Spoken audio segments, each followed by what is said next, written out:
In recent decades, many manufacturing workers in developed economies have lost their jobs, replaced by robots or cheaper imports. One option is to try to get those jobs back. Another is to retrain those workers to acquire the skills that are in demand. But does it really make sense to send displaced manual workers to college? Welcome to the Chicago Booth Review podcast, where we bring you groundbreaking academic research in a clear and straightforward way. I'm Hal Weitzman, and today I'm talking with Chicago Booth's Anders Humlum, whose research on retraining injured workers suggests that paying them to go to college reaps big returns. They get off benefits, earn more than they did before their injuries, and pay more in tax. Would the same be true for workers who lose their jobs to automation or trade? Anders Humlum, welcome to the Chicago Booth Review podcast. Thank you. So we're here to talk about reskilling injured workers. First, I'm interested. This is kind of a niche thing. People get injured, then they get reskilled, then they go back to the workforce. How did you come up with this idea for this research? Every year, many workers face sudden setbacks in the labor market. So this could be physical injuries. It could also be a robot taking over your job. Or it could be international trade, jobs moving abroad. Making it difficult for workers to go back to their old occupations, old jobs. And we wanted to understand whether policymakers can do anything to help workers adapt in the labor market. So this is people who've been injured or who've been displaced in some way? We focus on physical injuries. Yeah. I first want to say it's actually not a niche thing. Workplace injuries are very prevalent. Every year, as many workers get injured in a work accident as losing their job due to a mass layoff. So I think it's understudied. I think it's appreciated just how important physical injury and disability is in terms of the outcomes of workers. Okay, I stand corrected. So now obviously a physical injury has a significant effect on a person's life, but you also think about the economic effect for individuals and for the economy as a whole. Just give us kind of the headline of what you found. Yeah, work accidents are a really severe shock to workers. We see that injured workers suffer a 40% persistent loss in their labor earnings. Many of them end up on disability insurance. So for the individual workers, this is very costly. It's also costly for the overall economy. First, because disability benefits are expensive for taxpayers. And the scale of it, there's so many injured and disabled workers that this ends up at the macro level also to cost the economy a substantial amount of money.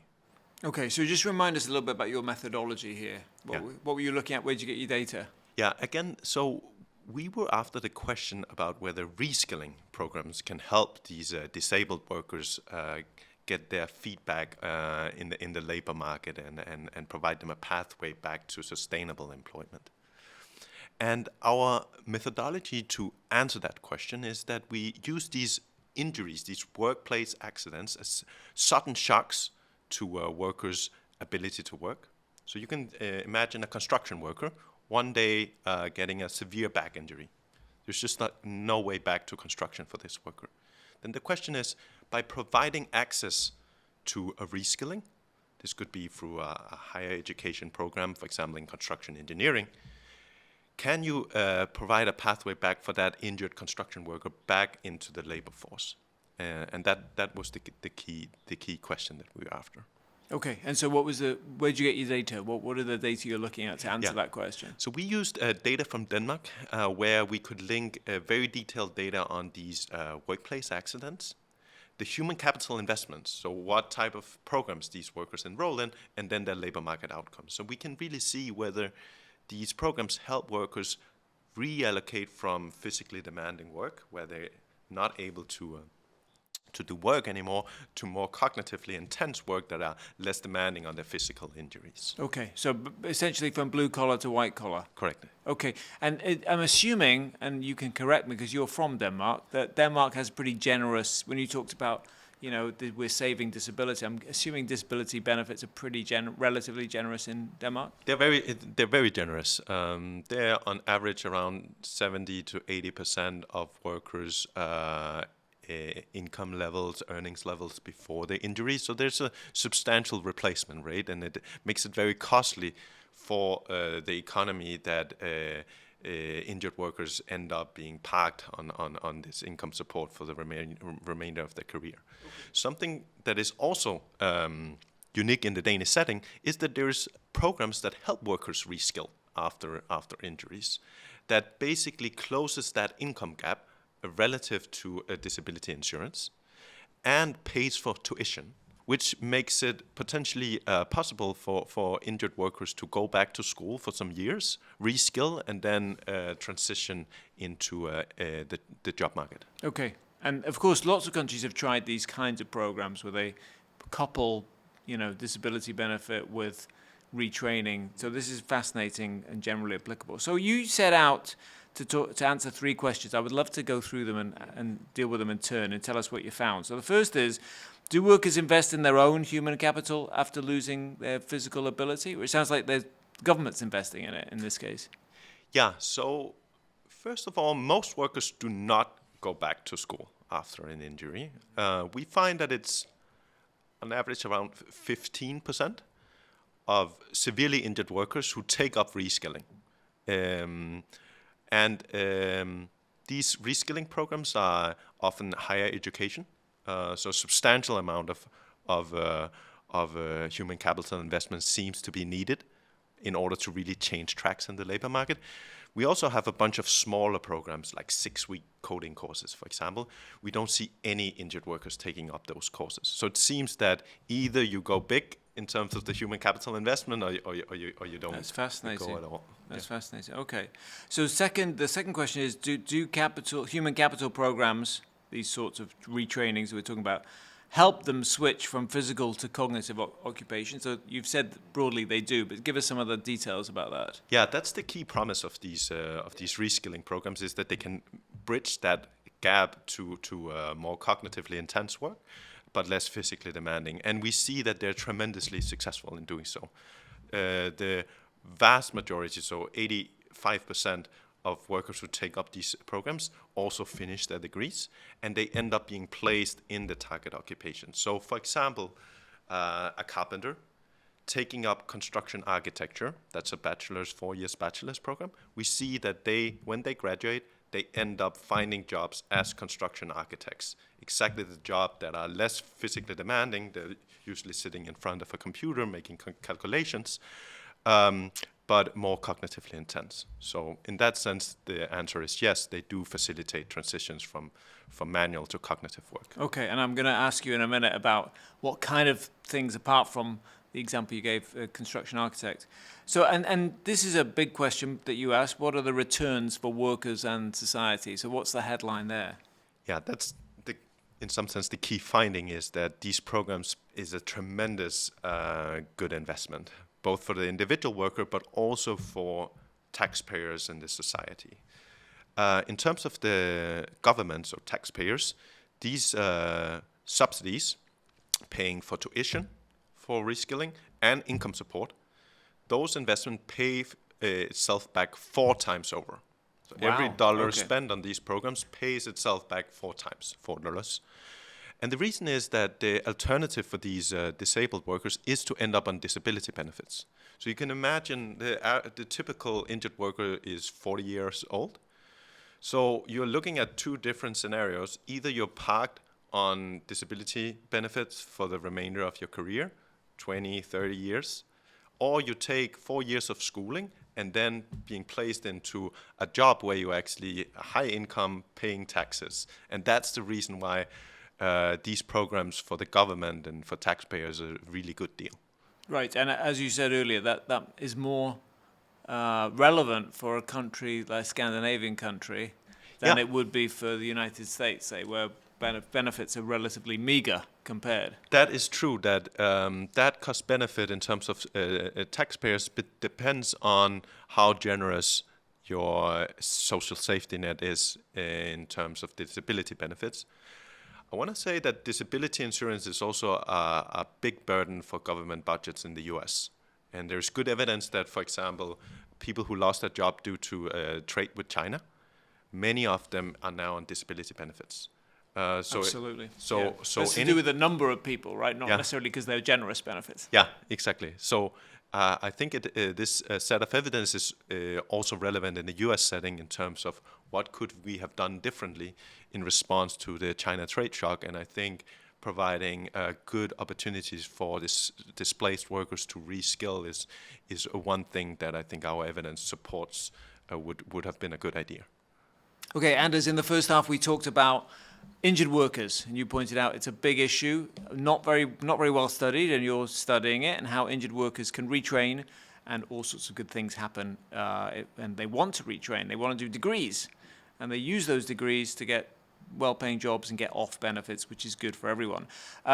So I'm interested. You talked about construction architect. What type of degrees, apart from that one, did you find that the injured workers pursued? Yes, so we found that there's a very strong link between what people have done in the past and the types of programs that appeal to workers that they enroll in. So there's the construction worker to construction engineer, there's a welder taking up industrial engineering or production technology engineer.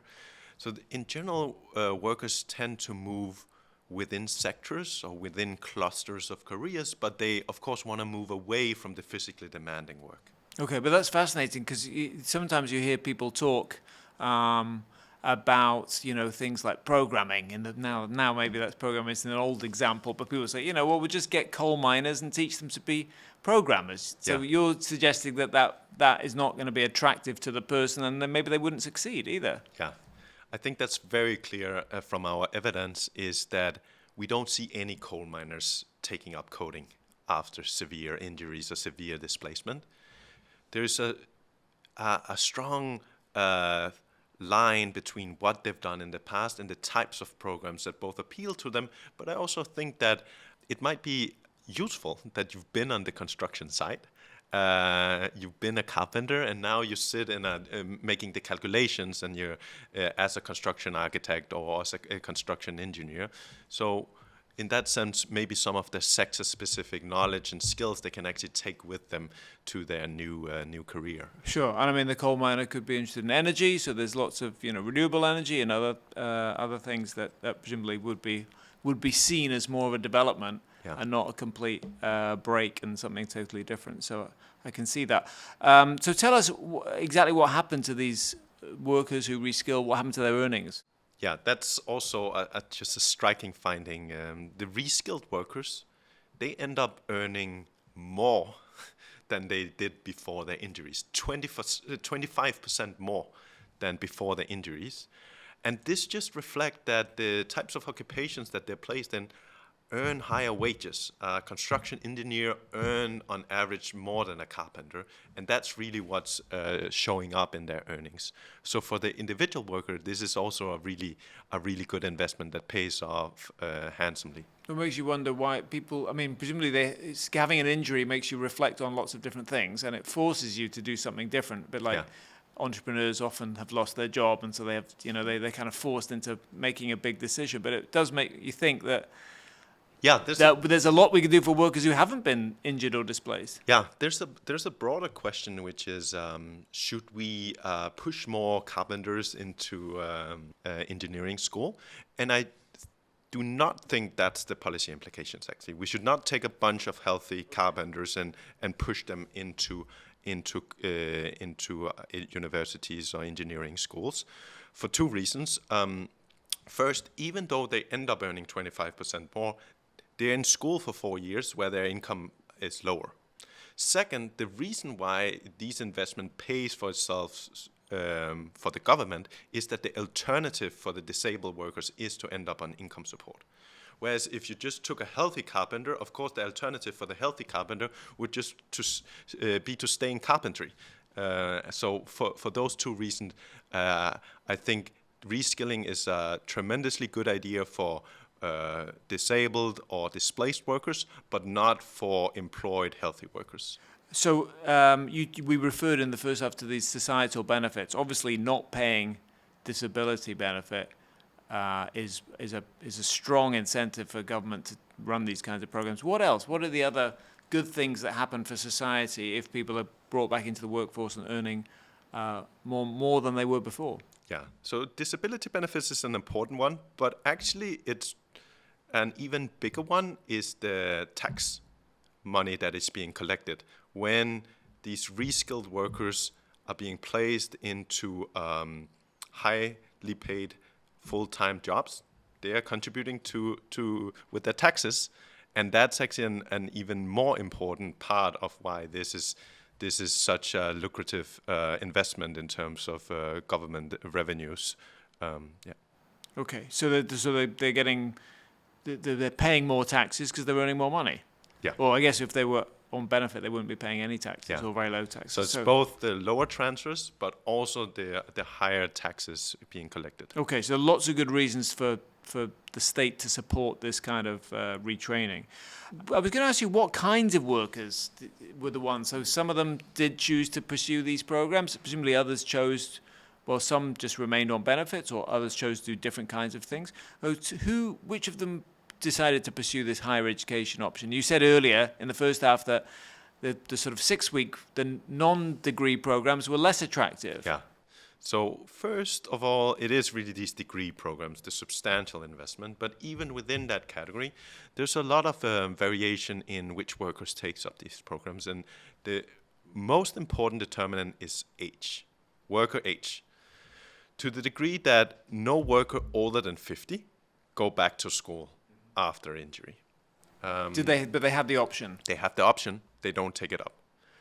For the very oldest workers, actually, we would not want them to take up the option either, because if you're 4 years out from retirement, then maybe it would not be a great investment to take up a 4-year program.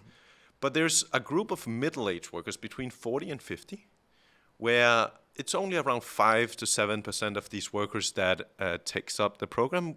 We estimate that it's around a third of these workers could take up the programs, and it would pay for itself entirely in terms of lower taxes, higher taxes, lower transfers. So that seems to be really that group of middle-aged workers that are under-investing in human capital after severe displacement, such as injuries. Actually, the youngest workers, they reskill at the highest rate. And they actually do very close to what's optimal in terms of private and social benefits. So I would really keep my eyes out for these middle-aged workers between 40 and 50. So just so I understand, so those between 40 and 50, only 5%, you said, will 5 take to 7, up. yeah. But a third of them could take it up, and it would be beneficial to society if they did so. Correct. Is that right? Okay. And what proportion were you said the younger workers were the most enthusiastic. What proportion almost did these half degrees? of the youngest folks, so between 20 and 30, takes up these programs. So that's a very high rate of reskilling. It's actually very close to the optimal rate. So from a life cycle perspective, we want these young folks to take up reskilling, and we see that they're actually close to hitting the optimal mark just by themselves. Okay, and so just so I understand, if half of them reskill, do the other half not do anything, not do any reskilling, or do they reskill in some other area or non-degree or whatever? No, they do not reskill. Either they end up on disability insurance for the remainder of the career, or other income And support. how long did you track them? Like, do you know, by the end of your sample, are they still on benefits? Yeah, so we track these workers for almost 30 years. So we can really follow them throughout their whole careers. That's something that is remarkable with the Danish data, is that the panel dimension of the data set is so long that we can really follow workers throughout a whole career. And so what happens to them? I'm interested. So if they those that don't take up the retraining option, do they find it? What proportion find employment? Yeah, very very few. It's in that sense we find that for the people that are on the margin of reskilling, the alternative for these workers is to end up on disability insurance. Okay. So it shows you kind of how important it is, I guess. Now you referred to it a couple of times, and I'm intrigued that how you translate this to other settings, workers who've not been injured but have been displaced. You talked about automation and globalization. Obviously, politically, this has been a huge issue for the past few decades. How applicable is this, you think? And what are the policy implications for that?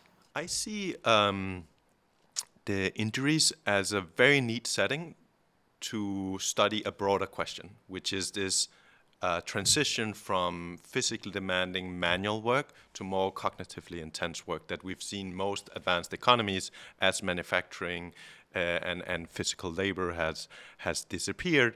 These reskilling programs have really promised to facilitate that transition. So I see our work in some sense very directly informing what policies could you implement if you want to steer the economy away from physically demanding work, manual jobs on the production floor or on the construction site towards more cognitively intense knowledge work. Okay, so it suggests that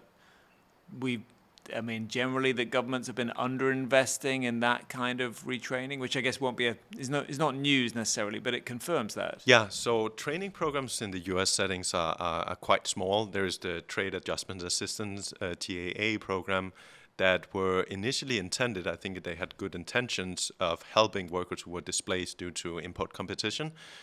It's just that the scale of these programs were way too small. What our study really shows is that a substantial investment in human capital is needed in order to help workers change tracks. Yeah, and also I guess it feeds into, without getting too political, this debate about whether we want to bring back manufacturing or spend our time and efforts doing something different, like trying to reflect the world as it actually is. Yeah, I think an alternative to try to bring back manufacturing jobs is to help displaced manufacturing workers find meaningful jobs elsewhere, and I think reskilling provides one potential way to do so. Okay, Anders Humlum, thank you so much for coming on the Chicago Booth Review podcast. Thank you.